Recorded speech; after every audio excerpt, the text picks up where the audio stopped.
নমস্কাৰ, সকলোকে স্বাগতম জনাইছোঁ। আজিৰ এইটো ভিডিঅ'ত মই এযোৰ কাপোৰত ফেব্ৰিক পেইণ্টিং কৰা দেখাম আৰু এয়া এটা আলু লৈছোঁ আৰু এডাল ব্ৰাছ আৰু দুটা ৰং লৈছোঁ, বগা আৰু কমলা ৰঙৰ। প্ৰথমে মই মেখেলাখন পাটিটোত ভালদৰে পাৰি ল'লোঁ আৰু তাৰপিছত কাগজ এনেদৰে সুমিয়াই দিলোঁ যাতে তলত ৰংবোৰ লাগি নাযায়। তাৰপিছত মই বগা ৰংটো ল'লোঁ আৰু এই ফুলৰ আকৃতিটোত ব্ৰাছেৰে ৰংবোৰ দি দিলোঁ যাতে চাপ মাৰোঁতে ফুলৰ আকৃতিটো মেখেলাখনত ভালদৰে বহি যায়। আৰু আপোনালোকেও যদি কৰিব বিচাৰে তেন্তে ডিজাইনটো ভালদৰে আলুটোত কাটি লৈ কৰিব পাৰিব আৰু কালাৰবোৰ ডাঠকৈ লগাব। এতিয়া মই মেখেলাখনত চাপ মাৰি দিছোঁ আৰু প্ৰথমবাৰ চাপটো ভালদৰে বহিছিল, কিন্তু যেতিয়া মই দ্বিতীয়বাৰ বহাইছিলোঁ তেতিয়া পাতলকৈ মেখেলাখনত বহিছিল ৰংটো আৰু সেইবাবে মই আকৌ ফুলৰ আকৃতিটোত ব্ৰাছেৰে ৰংটো ডাঠকৈ লগাই লৈ আকৌ তাৰ ওপৰতে চাপ মাৰি দিছিলোঁ। ডাঠকৈ ৰংবোৰ লগোৱাৰ পাছত চাপ মাৰিছিলে যদিও কাঞ্জিবৰম পাতৰ বাবে হয়তো ৰংবোৰ ভালদৰে বহা নাছিল আৰু সেইবাবে মই চাপ মৰাৰ ওপৰত আকৌ ব্ৰাছেৰে ৰংবোৰ লগাই দিছিলোঁ।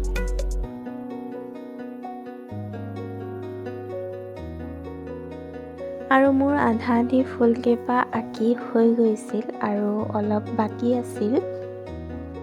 আৰু এয়া দেখিছে নহয়, মই আলুৰে মৰা চাপবোৰৰ ওপৰত আকৌ কেনেধৰণে ব্ৰাছেৰে কালাৰ কৰি দিছোঁ।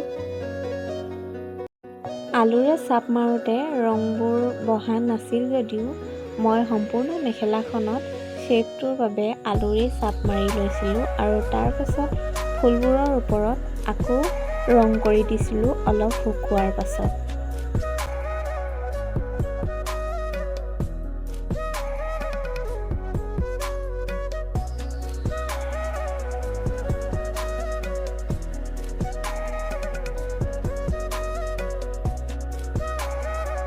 আৰু বহু সময়ৰ পাছত ফুলখিনি সম্পূৰ্ণ হৈছিল, কিন্তু শেৱালি ফুলৰ আকৃতিটো দিবলৈ বাকী আছিল। ইয়াৰ পিছত মই এনেধৰণে বগা ৰংটো প্ৰথমে লগাই লৈছিলোঁ, তাৰপাছত ওপৰত মই কমলা ৰংটো দি দিছিলোঁ আৰু তেতিয়া আচলতে কমলা ৰংটো উজ্জ্বল হয়, নহ'লে বৰ বেছি উজ্জ্বল নহয়।